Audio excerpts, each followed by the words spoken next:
With the arrival of British colonists to the Caribbean in the 18th century came the game of cricket. Elegant, poetic, strategic. The sport was soon picked up and perfected by the Caribbean people. I would say that West Indian people have made the greatest single cultural investment in the game of cricket. And it has to do with how West Indian society evolved after 1838, when the slavery system is abolished. The group of Caribbean islands known as the West Indies put together a team to compete internationally. Their first official test took place in England in 1928. And for the next 2 decades, the team was always captained by a white player, even if he wasn't the most talented man on the team. But in 1948, more than 200 years after the sport came to the region, the West Indies appointed its first black captain, George Headley. On the field of play, irrespective of what is taking place beyond the boundary, within the boundary there is a level playing field. There is social justice, there is mutual respect, there's mutual admiration. And within the context of the game, that value system was what the society wanted to see in all other areas of life.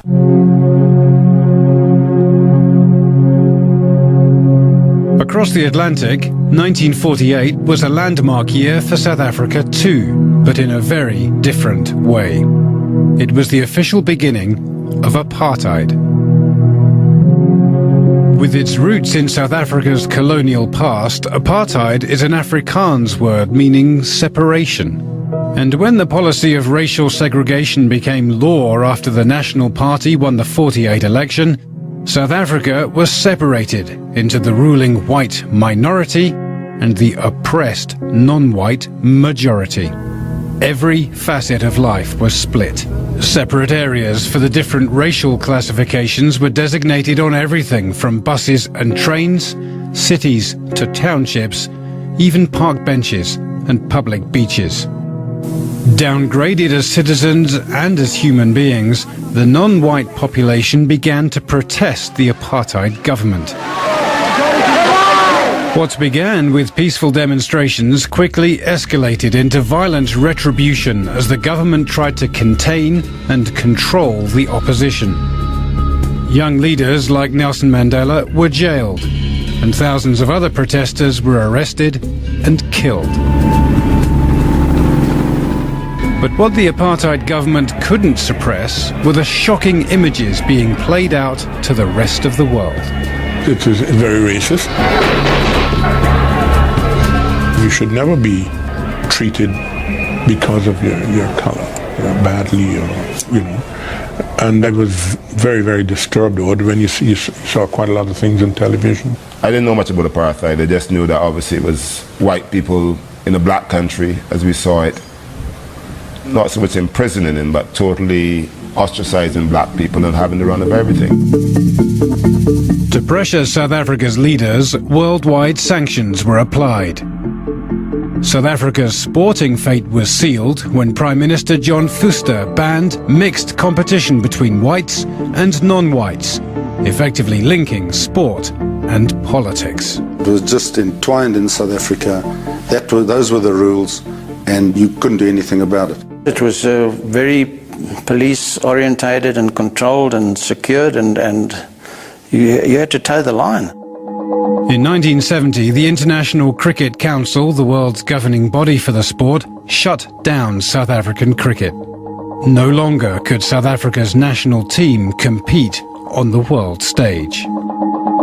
Unable to play together as a team, South Africa's frustrated cricketers sought individual opportunities overseas. But wherever they went, the fallout of their government's domestic policies followed. It was inevitable that something had to happen. You were taking on the world. There were sanctions in every capacity. When you were travelling overseas as a South African, you were a bit loath to tell everybody you were from South Africa because they would nail you. Overseas, white South African cricketers played side by side with black players from the West Indies, England and Australia.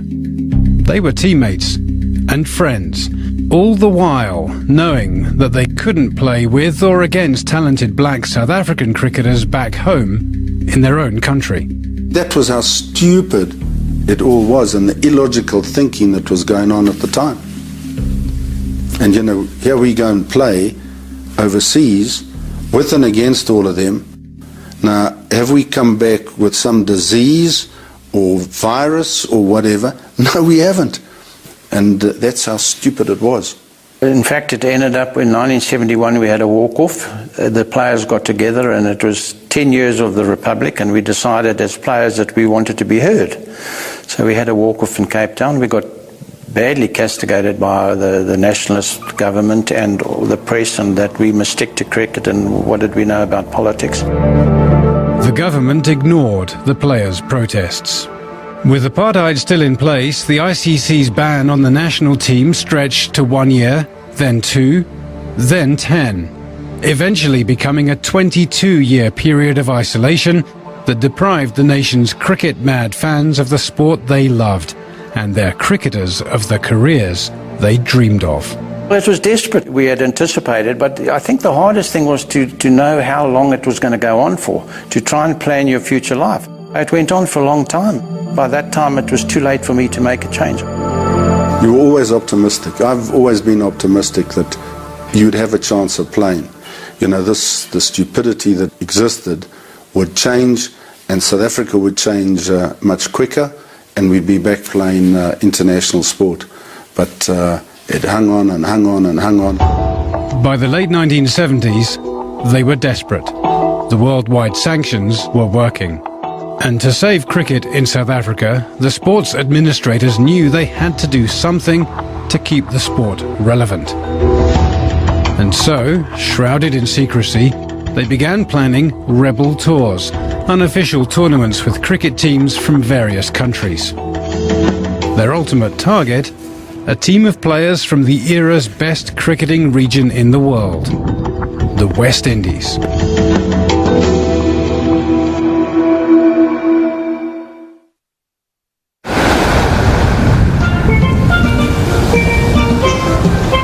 The Caribbean. Its pristine beaches and palm trees are paradise for millions of visitors every year, and for the people who live there. Across the different Caribbean nations that make up what is known as the West Indies, there is one unifying passion: cricket. Current and former players are viewed as heroes, enshrined in museums, immortalized as statues. They knew from the early stage that cricket, watching Sir Gary Sobers and Rohan Canada, I knew that I was going to play for West Indies. From the time I grew up, I said I wanted to play cricket for the West Indies. When the West Indies team did well, the West Indian people felt proud, and they walked with a little spring they stepped. Through the 1950s and 60s, the West Indies rose to prominence, producing world-famous cricketers like Sir Gary Sobers, Everton Weekes and Frank Worrell. When it became Clive Lloyd's team in 1974, the new captain realised it was a huge responsibility. I remember a guy telling me that, being captain of the West Indies team, you're more important than any one prime minister. And I said, really? He said, yes, because the Prime Minister of Jamaica, he's only Prime Minister of Jamaica. Or the Barbados Prime Minister, he's Prime Minister of Barbados. But you, as captain of the West Indies team, you're playing for everybody. As captain, Lloyd put the West Indies on the map, and soon they were champions of the first ever Cricket World Cup in 1975. When we have won the World Cup, you're in the first World Cup, you're never going to get another first. So this was a landmark situation. And when we got back home, the people were lining the streets, and those are moments that you don't forget. You hold them dear. They followed with a repeat performance in the 1979 World Cup. Thanks to the brilliant and slightly unexpected batting heroics of Collis King from Barbados. Sometimes when it's going to be your day. I just knew from the time I struck the first ball, I knew it was going to be my day. I just knew it. When When I walked back in after I got out, so many people there, white, black, blue, pink, just stood and it brought water to my eyes, I tell you. In the late 1970s and into the 80s, the Caribbean and its cricketers were on top of the world. Overflowing with talent, the West Indies had enough players to field at least 2 world-class teams. Yet with all the hype and success, the money didn't follow. The small amount they were paid to represent the West Indies internationally and to play club cricket at home was not enough to earn a living. They were playing more for the countries than they were playing for their own benefit. Obviously, they would have enjoyed the adulation, feeling themselves on a pedestal, and the hero worship, etc. But in terms of the remuneration and being able to enjoy luxuries of life, it was not there. Back in apartheid South Africa, the national cricket team remained isolated from international competition. The South African Cricket Union didn't have many options, but it did have money. We were isolated at the time. We had very good cricketers.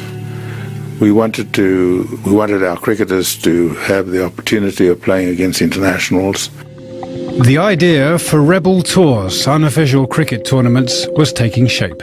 Joe Pomensky, along with fellow SACU member Ali Barker, were planning a bold move to defy the International Cricket Council.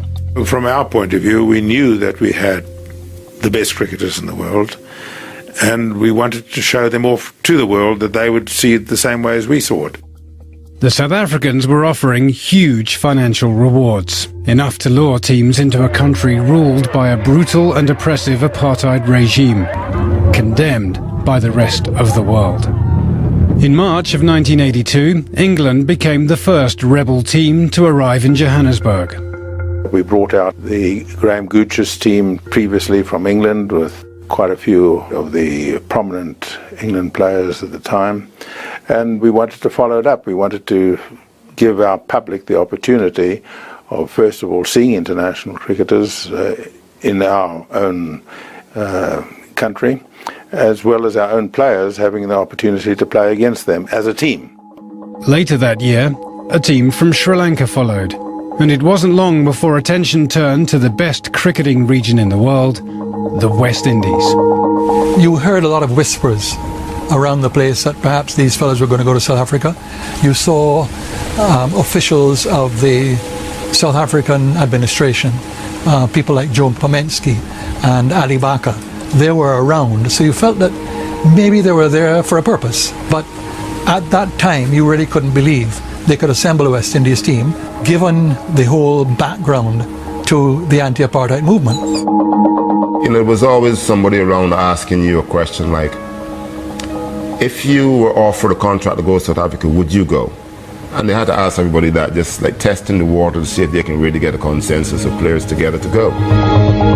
It sparked a fevered debate across the Caribbean. The financial offers were more than most of the players would ever see in their lifetimes, estimated to be worth between $100,000 and $150,000 US per man. But for a region not far removed from its own oppressive colonial past, the players struggled with one question. Was any amount worth the cost of going to South Africa during apartheid?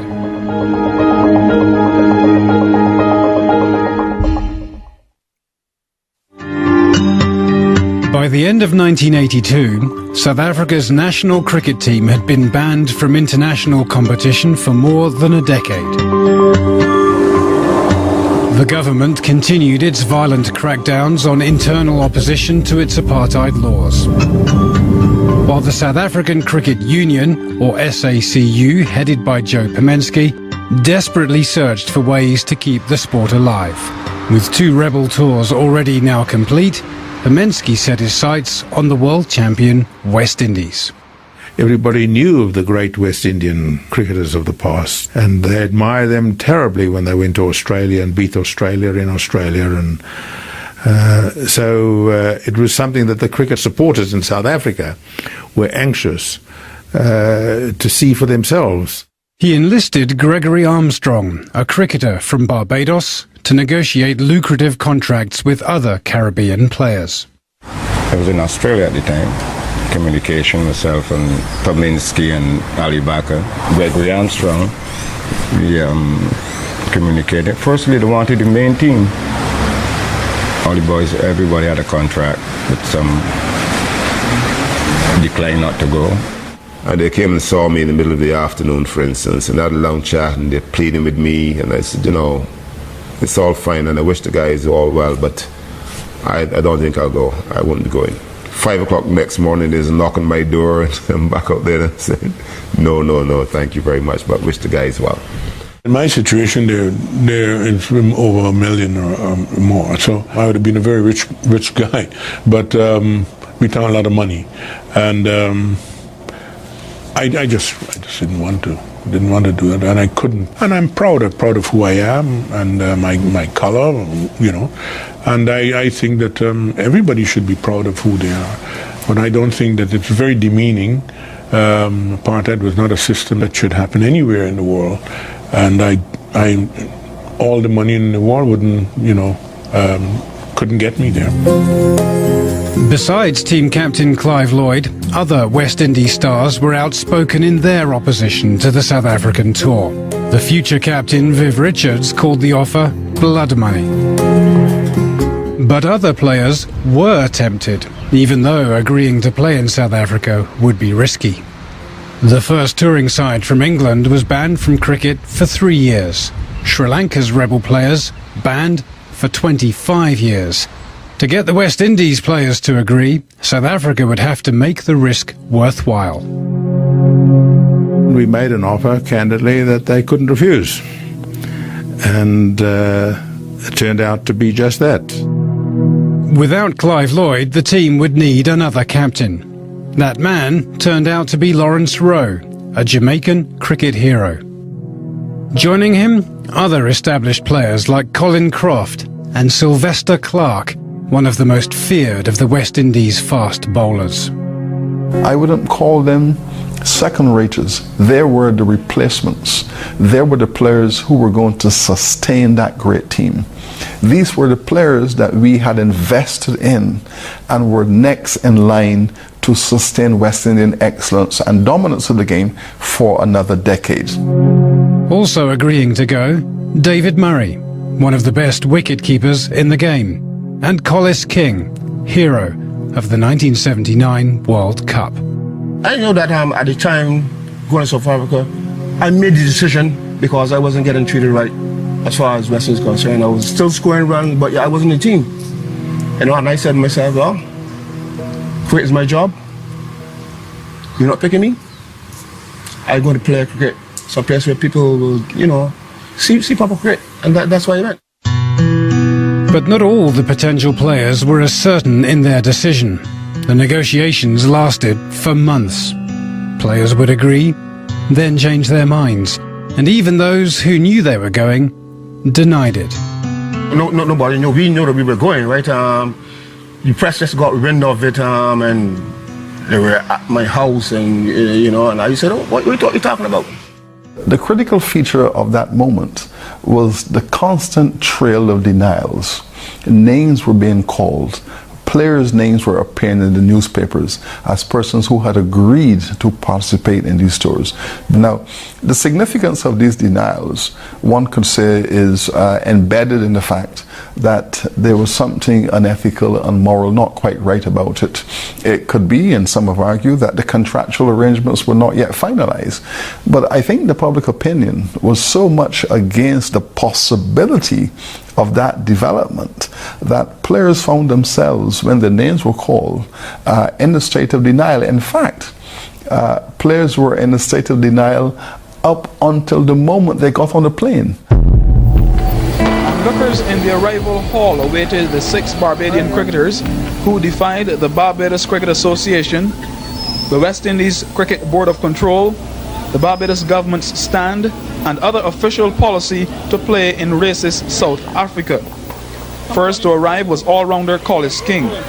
He covered his face as he walked towards the immigration counter, but later forced to smile as some fans shouted abuse, while others hurled shouts of support. Most Caribbean broadcasters and news outlets boycotted the tour. But in Barbados, the head of the newspaper The Nation told journalist Al Gilks to pack his bags. With 10 of the 18 rebels from the island of Barbados alone, this story was bigger than cricket, and one they couldn't afford to miss out on. I was very, very not excited. I was scared. I was relatively scared about the unknown that was apartheid. You've heard so many stories. You've heard about people being killed. You've seen images of school kids being mowed down by police and dogs and what all the case may be. So I was scared going to South Africa as a black man because I didn't know what to expect. Meanwhile, the 23-year-old Franklin Stevenson, a rising star with a promising career ahead of him, had repeatedly turned down offers to go to South Africa. But the day the team left, he had a change of heart. But I knew that the tour was more important than being just cricket. You know, I thought, you know what, I need to go on this tour, and I believe that cricket can make a difference, and I'm going to be part of that team. By the time Stevenson met up with the team, some of the players were having second thoughts. On the plane, we had two guys that actually changed their minds. They were adamant. It was like, I'm going to go knock on this door and tell this guy to turn back, you know, we don't want to go anymore. Once aboard Eastern's Flight 974 bound for Miami, it was cleared to leave. But it was too late. The team was on a plane, bound for South Africa, to face apartheid head on.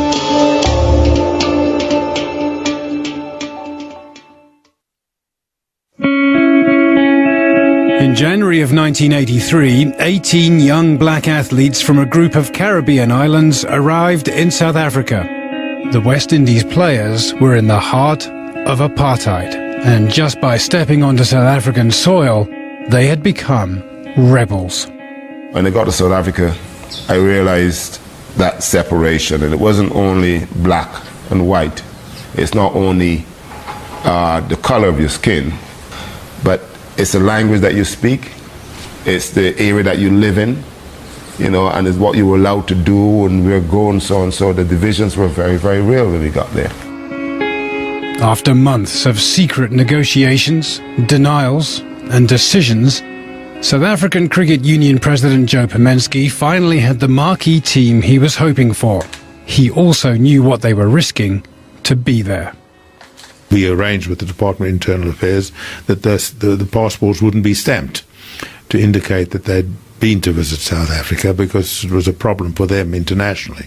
Well, I was sort of told the day before that the team was arriving, but it had to be like that. If anyone had got wind of it, they would have been stopped from actually coming before they even got to the borders. I was transfixed. I couldn't really understand what I was seeing. I saw there were a lot of black people walking in the street, but they seemed to be walking almost like close to the gutter. Nobody's making eye contact with anybody, and their heads are down in the gutter and they're scurrying. And I'm just trying to figure it out, because in my neck of the woods, you know, our people are, you know, boisterous, they're, you know, friendly, and it looks so different. Unsure of how they would be received by the country's mainly white cricket fan base, the West Indies rebels prepared for their first test match. But they soon realised they had little to worry about. In droves, crowds, mainly white crowds, came to see the legendary West Indies cricketers. Oh yeah, we packed them in, right? We packed them in, we turned about 16 to 20,000 at Pretoria, the heart of apartheid. And Ali Bakr, the director at the time, he actually cried the evening and said, you all have made it here. But you could turn about 20,000 in the heart of apartheid. Well, the West Indies were highly regarded. They had most attractive players, and we thought it could also assist us, because at that stage we were very, very keen to expand the playing of cricket amongst what was at that stage seen as the underprivileged community in South Africa. Here was a country in which no black man had ever seen a black person in competition with a white person, a black team playing against a white team and beating them. And to me, that was where the real victory was. To this day, Gilks and the players maintain that something more important than just cricket took place on that tour. An eye-opening experience for a society of white fans raised under apartheid, now cheering on a black team. They had a huge following in terms of their being heroes of so-called white South Africans who now weren't meant to be supporting them. And they created it because that respect was earned. White kids who would have grown up in houses in which the only contact with blacks would have been with their nannies and the gardeners, and at the end of the day they were given to see them as being inferior beings or even being animals as opposed to being equals. And then to see these kids in the hundreds and the thousands, I mean, idolizing these black boys from the Caribbean, run them down begging for autographs. Franklin Stevenson taking some time off to sign an autograph. Immensely popular group of fellows. I remember the first game we played in Cape Town, and I was on the boundary. I walked in, the ball was bowled, I walked back. This little kid ran out to me, the little white kid ran out to me, and he said, "Sir, have some of my Coke."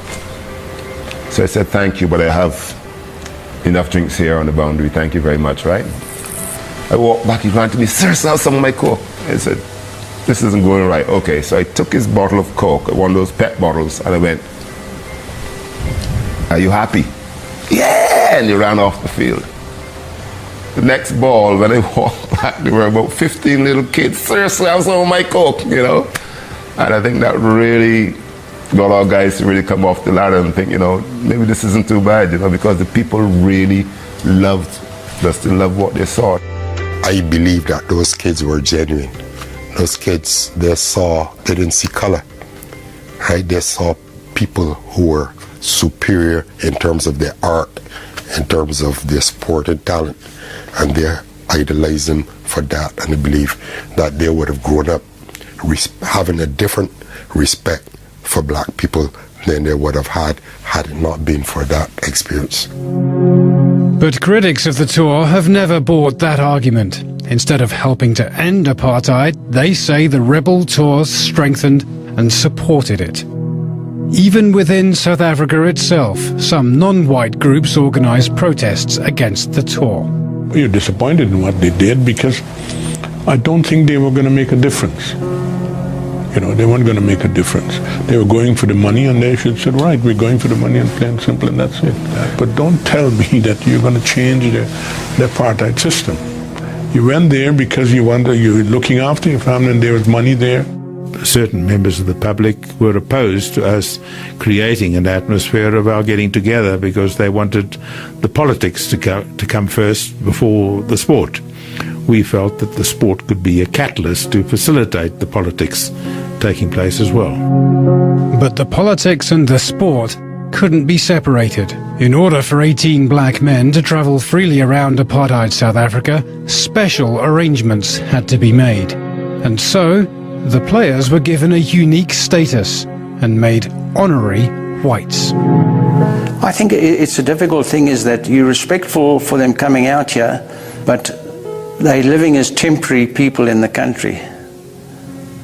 They're allowed to do things that wasn't part of the country because they're doing you a favour. You know, they could come and go in their own time and wherever they wanted to go, which wasn't the policy. With the label honorary whites, the black West Indies players enjoyed preferential treatment. They could stay in better hotels, could frequent regular bars, and go to places normally designated as whites only. It's something that really got under your skin, you know, and then I never came across it personally to say that, excuse me, stop the show, but this is an honorary white coming here, we got to let him in, you know. But it was just another term for people who wanted to be derogatory to label us. Of all the criticism surrounding the West Indies' participation in the rebel tours, this sparked the most outrage. The players maintain that they still saw the real South Africa, but their critics say the players were shielded from the reality of life under apartheid law for the millions of people classified as non-whites. Even so, the title of honorary white couldn't protect the players from everything. Colin Croft was taken off a train because he had gone into the white section and had forgotten for a moment that as an honorary white in South Africa, not everyone in the society understood the concept of honorary white. Now that story cut through Caribbean society, that the people of the region had fought so hard for independence, against colonization, they had fought against slavery, and here we had a West Indian star going to Southern Africa as an honorary white to play cricket and being humiliated. I think his humiliation was felt as a Caribbean humiliation. As the month-long tour came to an end, the West Indies rebels were increasingly aware of the anger facing them back home.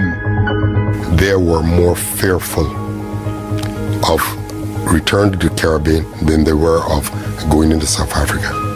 They felt more dread in facing that from their own people than they felt in facing what the unknown of playing in an apartheid situation conditions. They may have won over the hearts of the fans in South Africa, but they were about to lose everything.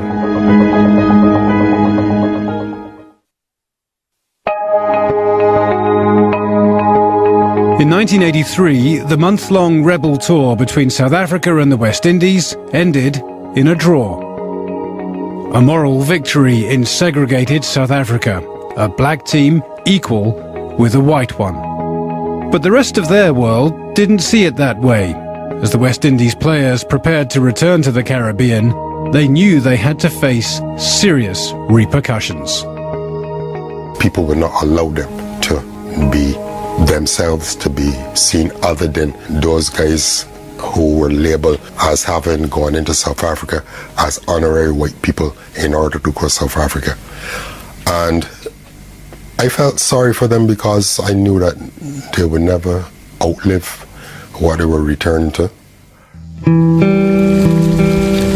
The majority of the West Indies public did not sympathise with the players. A deep sense of betrayal cut through the Caribbean. These cricketers that they'd once idolised were now disgraced, viewed as sellouts. And if we are to maintain our dignity as a people, we must never in any way appear to condone the policies of apartheid in South Africa or any other practices which offend the dignity of our people. There is no price for which self-respect or human integrity can ever be bought.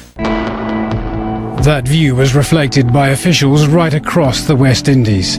But for the players' careers, the only opinion that really mattered was that of the West Indies Cricket Board of Control. These players have unwittingly advanced the cause of apartheid. They have been blinded by the inducement of money, not realizing the real and the full implications. Those players will not be eligible to play in any matches under the auspices of the West Indies Cricket Board of Control. The board decided on the harshest penalty that any of the rebel teams had seen yet: a lifetime ban from West Indies cricket. Some of the sport's best players would never represent their countries again. Not a life ban, because you'll be taking away the cricket team then, you know. Yeah, it's harsh. England had been to South Africa on a tour, English test team, a lot of players left, and they were banned for 3 years. Australia went on a tour of South Africa and they were banned for 2 years. I know that Sri Lanka had a team go on tour and they were banned for 25 years. And our guys here considered and decided that they had to be the most militant, and they're going to show the world how decisive they can be, and so they decided that we'd be banned for life. And there were even statements that we should be ostracized, not allowed to re-enter our communities, you know. I remember going to Trinidad a few years later and I wasn't allowed entry. I went to Jamaica to play golf and they wouldn't allow me to play. They never anticipated that there'd be so much venom being poured out against them. They heard that they had been banned for life. I guess that was the really hard blow to all of them. Lifetime ban is a bit harsh. It just showed you how strong people were in going to South Africa at that time. To escape the anger and the disappointment, many players felt they had no choice but to leave their home countries and live abroad.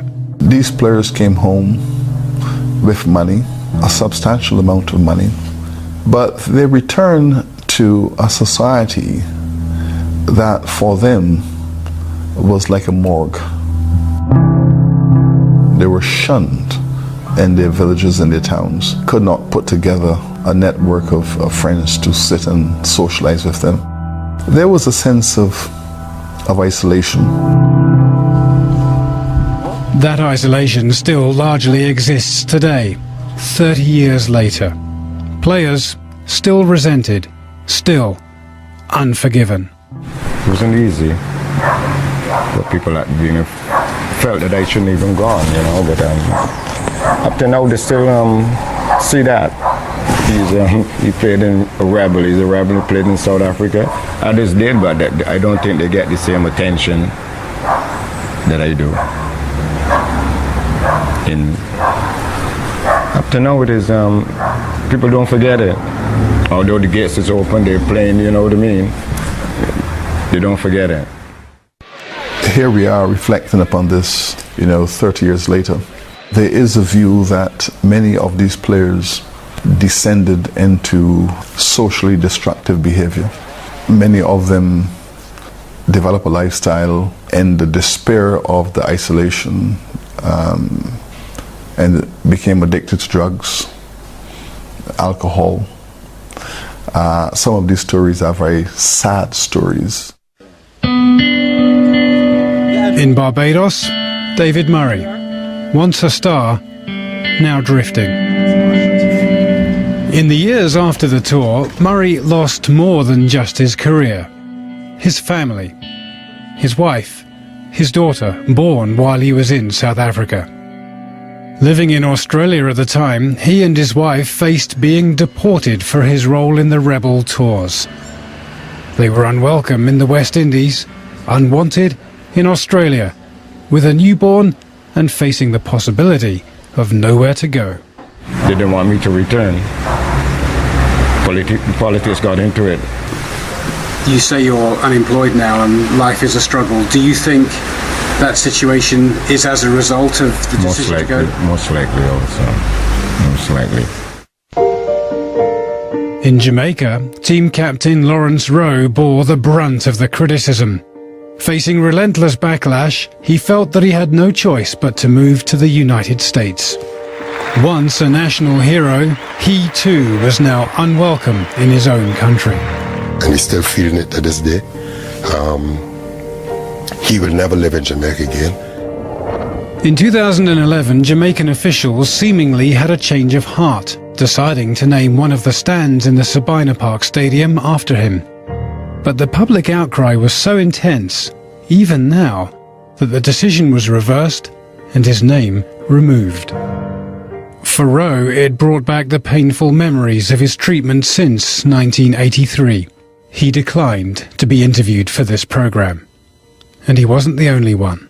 I think they're trying to forget it. Not the tour itself, but they're trying to forget the hurt and pain they would have been exposed to on the return. I went there as a cricketer. Yes, obviously you can get paid, right? But a lot of people say from a different point of view, they call me the talk. I said, do not talk when you don't know.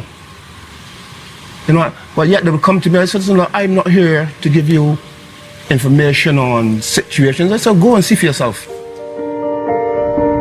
Today, Collis King is 61 years old. He still plays cricket every chance he gets, including a senior league in the United Kingdom where he spends much of his time. And on a recent trip back home to Barbados, he captained a team in a charity match. But beneath the surface, the bitterness of the past 30 years remains. This probably is the first time that, I've aired my views concerning South Africa, because nobody never come and said to me, what's your story, what's your side of the story, People just point at you and said, you do this and do that. I said, keep going. You talk. I've been, I've seen.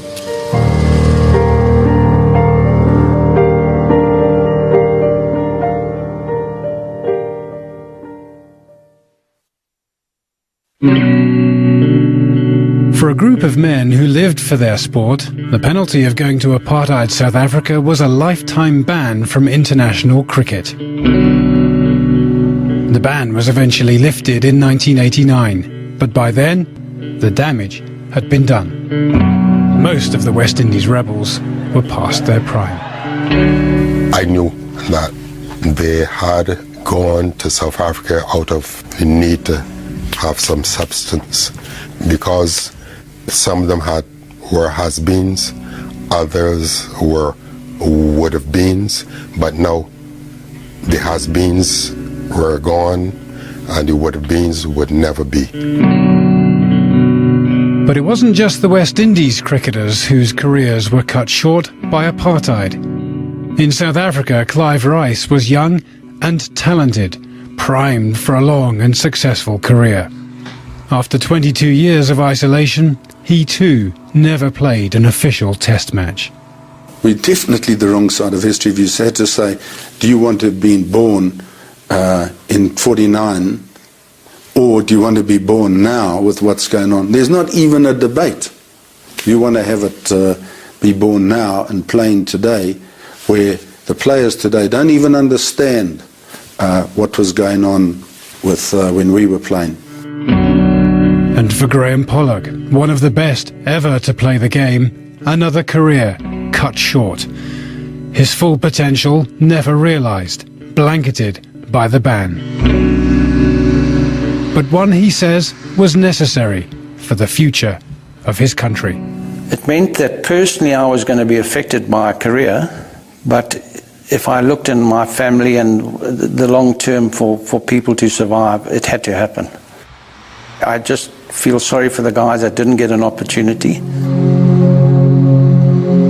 In 1990, the last Rebel Tour was set to take place in South Africa. An all-white English side led by Mike Gatting was ready to play its second tour. But an outburst of protests from non-white South Africans forced the organisers to call it off. Shortly after, apartheid itself was officially disbanded, less than a decade after the first West Indies tour. I believe to this day that that tour played a very significant role in the acceptance that 10 years afterward that white South Africans had to have dismantled apartheid and to be in a situation where they could accept that black people are equal. These are people who genuinely want change, because they didn't have to invite us. They can keep inviting the white teams or whatever, or just play among themselves, but they wanted to invite us because they foresee this change too. And we go there, and the cost of that is to be banned for life. No, it's totally wrong. So that was a shame and the pity of it. Today, Franklin Stevenson is widely regarded as the best never to have played for the West Indies. Welcome to the Franklin Stevenson Academy. He is now a golf instructor at a country club in Barbados. But he still finds a way to connect with his first love at the Youth Cricket and Golf Academy he founded near his home. At the academy, a photo of his rebel team sits proudly on the shelf. He even still has his tour blazer from 1983. Some of the players have lost or sold theirs, but Stevenson treasures it. I think probably it's worth most to me in that nobody looks back on the tour. I don't get anybody looking back on the tour saying it liberated them in a sense in the Caribbean anyway. There was a lot of negative press and a negative feeling about it initially, and that was allowed to fester. And nobody looked back at it or looked out for us. Many of them were destroyed as cricketers.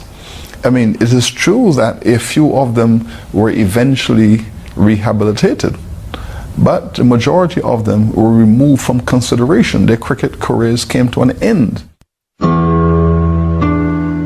3 decades later, the rebel players are still paying the price. Their lives shaped by one decision made as young men, motivated by money and maybe the chance to do something bigger than cricket. Yeah, no regrets. You made the decision, so you stick by it. Decide that you're going to be banned for life and you can play locally in different pastures and fields, wherever you may say. So that's it. If I had to do it all over again, I would do it.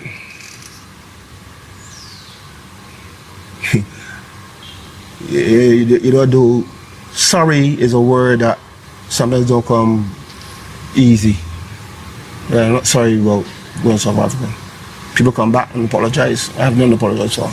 Some people have forgiven them, but I don't think all of them, because people see that was a great moment in history where we had to stand out and try and fight for a cause. And they think a lot about the sportsmen, and they think that they should have, they should have held out. To this day, we have not had a healing of that wound. Over 60 years of cricket icons, you have a certain dignity and a prestige and a heroism, but there's that layer in between of that rebel tour. Drugs, alcohol, isolation, social abuse. It really is a very sad moment. I'll sing you a song. I'll tell you of the cricket match and of the men who played in Johannesburg in 1983. The tour started in which the guys were seen as mercenaries. But as far as I'm concerned, I saw them as missionaries who converted white South Africans to accepting that blacks were the equals and even better. Springboks and West Indies came at last to test their strength in a match that will go down in history. I know I went there as a missionary. I went and I carried the whole of the Caribbean people. A lot of people didn't like us going there, but we went there and come on skiff. To face the mighty box of ours, and everyone agrees, West Indies should have been here years ago. We were sportsmen, professional sportsmen, professional cricketers. I don't see the mercenary part of it or whatever. We were just professional cricketers. So you got to do your work, you have your work to do. So blow them away, Windies, blow them away. West Indies, blow bad memories away. Just give us cricket in the sun, lots of bumpers, lots of runs. Very soon we'll blow this away. Mercenaries. What do mercenaries do? They go and fight somebody else's cause? Well, yes, I was a mercenary for black people's cause, because wherever I've been an ambassador for my country, my race, and the game of cricket. So if that's being mercenary, then yes, I was.